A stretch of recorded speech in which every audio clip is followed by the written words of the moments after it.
If you were to ask, Dorothy can remember the Candlemaker first showing up when she was a little kid. Dorothy already had a slew of imaginary friends, but this was different. She was angry, and it was Bernard Mueller who made her mad. But maybe, if she hadn't gotten so mad, the Candlemaker might have never come.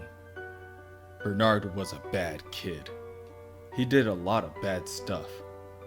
It just wasn't her either, but it was her he hated the most. An afterthought, Dorothy supposes that she could have had her imaginary friends help her, but she wanted to hurt him so much. She hated him so much that she really had to hurt him. The day came where he did something unspeakable. Bernard strangled and hung Dorothy's cat from a noose. And that's when the Candlemaker came. Because Bernard didn't just make fun of her. He was a bad kid. And that's when Dorothy started to get real cold. And when she looked up, she was in a place that reminded her of a bad dream. The Candlemaker told her to make a wish, so she did. She just had to let it out so that it could grant her wish. So she said okay. She was just a little kid at the time, so she really didn't believe that it could do anything. It was just like another bad dream, and she was so angry. Bernard hung up in the field, like a makeshift scarecrow.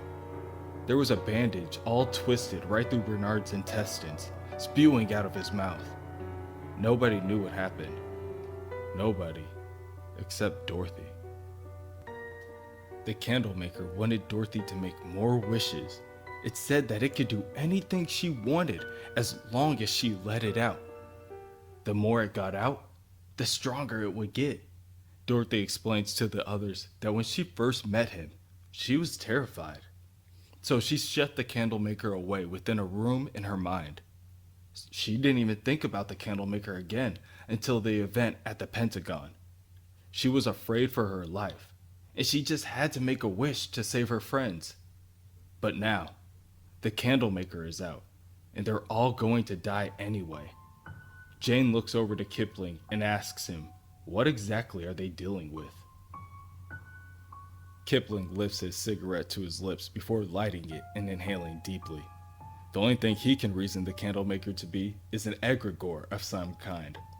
Egregores are known to be generated by the unconscious tensions that surround historical crisis points, a personification of human fears about nukes, World War III, and stuff like that. Kipling explains that Dorothy's head is like a revolving door connecting their plane of existence with the astral, where the War of Armageddon is currently taking place. The Candlemaker must have squeezed through before immediately finding himself trapped by Dorothy's psychic powers. Kipling blows his smoke into Dorothy's face, and Jane is quick to jump to the girl's defense. But to that, Kipling just scoffs. At the moment, sane Jane isn't in the position to be threatening anyone. She's the weakest of the lot of them. That is when they hear the distant shattering of glass. The three look up at the building in front of them to see Robot Man quickly descending. He lands with a crash, cracking the ground beneath his feet, and the first thing he does is tell the others to run. The Candlemaker killed Larry, and they all need to get out of there, now. Everyone stands in shock, watching Robot Man and the winged figure that follows after. The Candlemaker rides the broken shards of glass all the way down to the ground.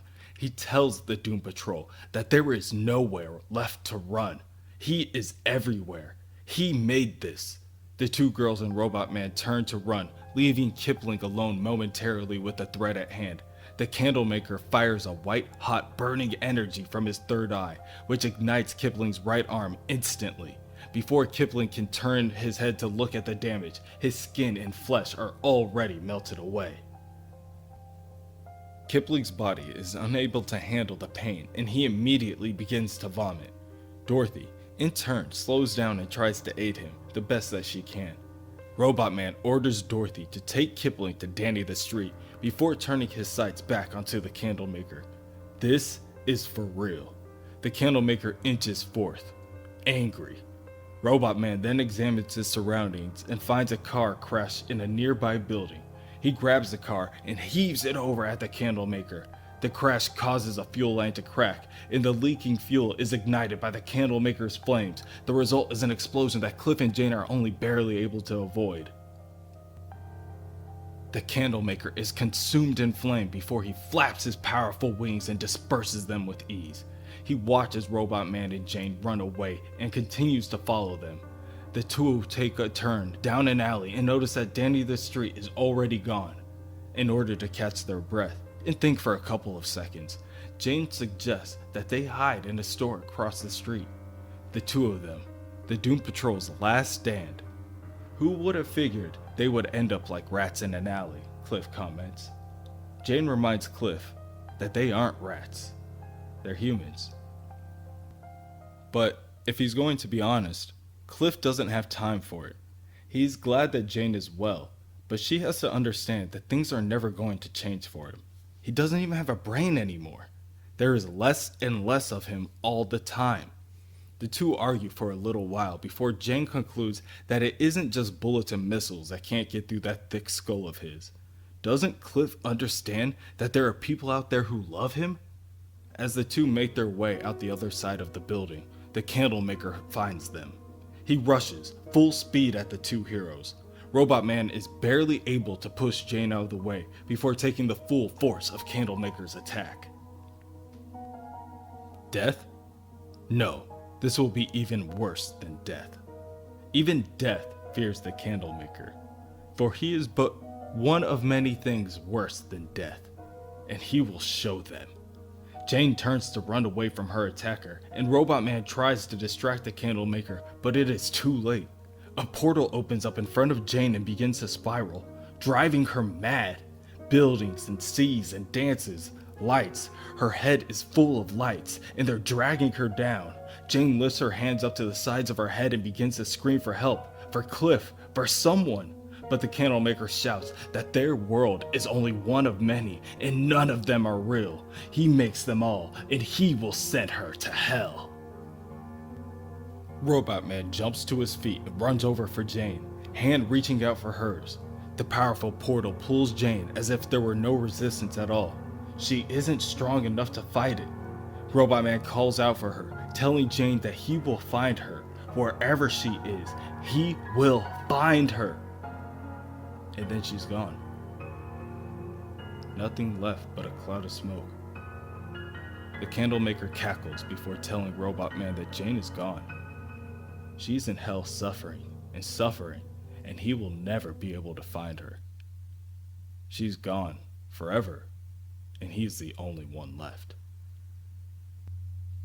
Elsewhere, on Danny the Street, Dorothy helps a slowly stumbling Kipling hide within a hardware store. He has never been on Danny the Street, but that doesn't bother him at all.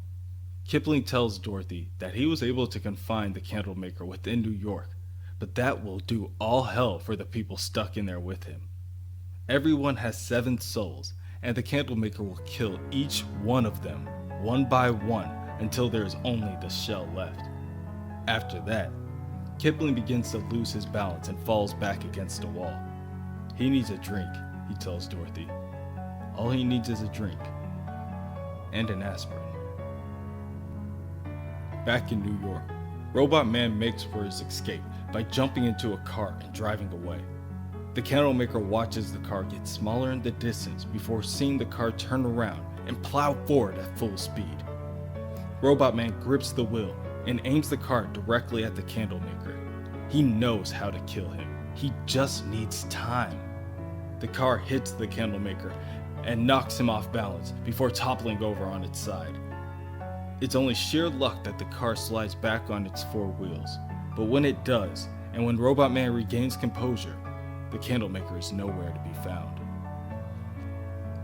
Danny the Street appears out of nowhere, and Robot Man swerves his car and slams into a streetlight. He rushes out of the car and pleads for Danny to teleport them away before the Candlemaker shows up, before he figures out Cliff's plan. Danny complies and teleports the two of them to Robot Man's requested location. Magnus Robotics, the home of Dr. Magnus, the creator of the Metal Men. Currently, Dr. Magnus is pondering over his most recent experiments. They just don't have the charm that the Metal Men had. Take the servant Tuxton, for instance. No personality at all. Suddenly, Robot Man bursts through the door. Robot Man tells the doctor that he doesn't have any time to explain, but he needs the doctor's help right now. Dr. Magnus, quite alarmed, looks over to aid his old friend, but behind him, he sees a shadow. Before they know it, an explosion goes off and debris and shrapnel flies in every direction. Rain drops, and candles sizzle. Wires crackle, and metal scrapes. Robot Man opens his eyes to see his leg laying right in front of him. He tries to pull his body forward, but he can't control anything under his chest. He looks up and he sees the Candlemaker, waiting.